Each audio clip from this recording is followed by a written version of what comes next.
when you don't get treated right in New York, when you don't get treated right in LA, when you can't get treated right in Detroit, when you don't get treated right in St. Louis, when you don't get treated right in Alabama. Atlanta has been here for us. This city don't deserve it. However, I understand that a lot of others do. But we can't do this here. This is Wakanda. It's sacred. It must be protected.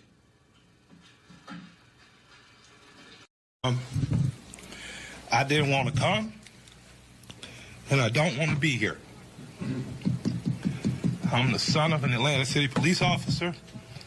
My cousin is an Atlanta City police officer, and my other cousin, East Point police officer. And I got a lot of love and respect for police officers, down to the original 8 police officers in Atlanta that even after becoming police had to dress in a YMCA because white officers didn't want to get dressed with niggers. And here we are 80 years later. I watched a white officer assassinate a black man. And I know that tore your heart out. And I know it's crippling. And I have nothing positive to say in this moment because I don't want to be here.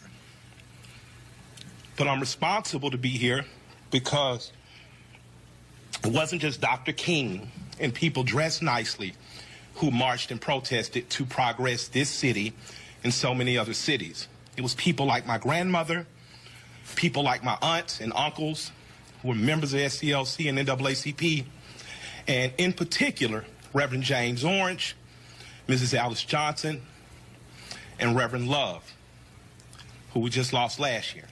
So I'm duty-bound to be here to simply say that it is your duty not to burn your own house down for anger with an enemy.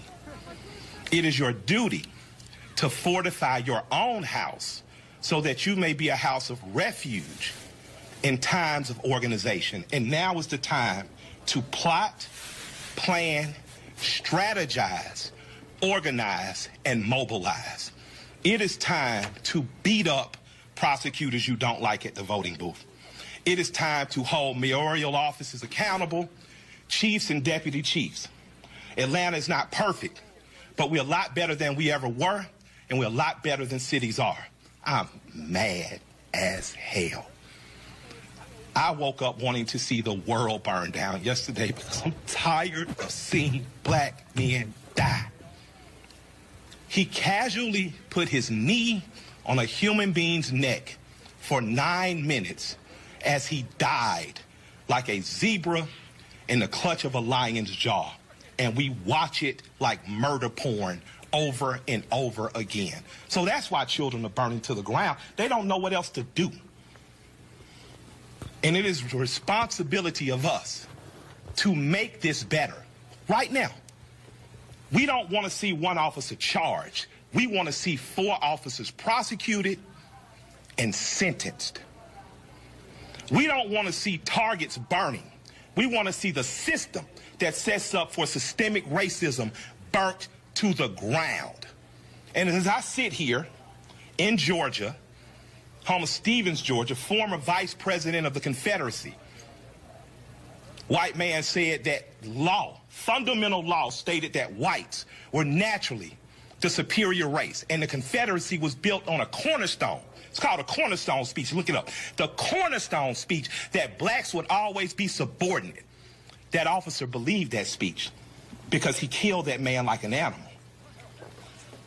In this city, officers have done horrendous things and they have been prosecuted. This city's cut different. In this city, you can find over 50 restaurants owned by black women. I didn't say minority, and I didn't say women of color. So after you burn down your own home, what do you have left but char and ash? CNN? Ted did a great thing. I love CNN, I love Cartoon Network, but I'd like to say to CNN right now, karma's a mother. Stop feeding fear and anger every day. Stop making people feel so fearful. Give them hope. I'm glad they only took down a sign and defaced a building and they're not killing human beings like that policeman did. I'm glad that they only destroyed some brick and mortar and they didn't rip a father from a son. They didn't rip a son from a mother like the policeman did. When a man yells for his mother in duress and pain and she's dead, he is essentially yelling, please, God, don't let it happen to me. And we watch that. So my question for us on the other side of this camera is, after it burns, will we be left with charred, or will we rise like a phoenix out of the ashes that Atlanta has always done? Will we use this as a moment to say that we will not do what other cities have done, and in fact, we will get better than we've been? We got good enough to destroy cash bonds. You don't have to worry about going to jail for something petty. We got smart enough to decriminalize marijuana. How smart are we going to be in the next 15 or 20 years to keep us ahead of this curve? So that much like when South Africa suffered apartheid, you had Andy and other politicians that could make sure that Atlanta said, Coca-Cola, we love you, but if you don't pull out of South Africa, we're going to leave. We're not going to drink Coca-Cola anymore. Coca-Cola jumped on their side and apartheid ended. So we have an opportunity now. Because I'm mad, I don't have any good advice. But what I can tell you is that if you sit in your homes tonight, instead of burning your home to the ground, you will have time to properly plot, plan, strategize, and organize and mobilize in an effective way. And two of the most effective ways is first taking your butt to the computer and making sure you fill out your census so that people know who you are and where you are. The next thing is making sure you exercise your political bully power and going to local elections and beating up the politicians that you don't like. You got a prosecutor sent your partner to jail and you know it was bullshit, put a new prosecutor in there. Now's your election to do it. You want a different senator that's more progressive, that promotes marijuana through, now is the time to do that. But it is not time to burn down your own home. I love and I respect you. I hate I don't have more to say. I hate I can't fix it in a snap. I hate Atlanta's not perfect for as good as we are. But we have to be better than this moment. We have to be better than burning down our own homes. Because if we lose Atlanta, what else we got? We lose an ability to plot, to plan, to strategize, to organize, and to properly mobilize. I want you to go home. I want you to talk to 10 of your friends.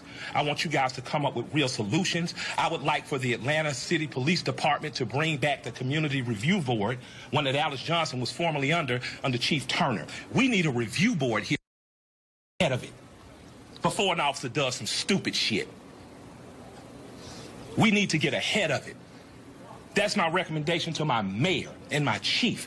Let's get a review board. Let's get ahead of it, and let's give them power. We don't need an officer that makes a mistake once, twice, 3 times, and finally he kills a boy on national TV, and the next thing you know, the country is burning down. We don't need a dumbass president repeating what segregationists said. When you start looting, we start shooting.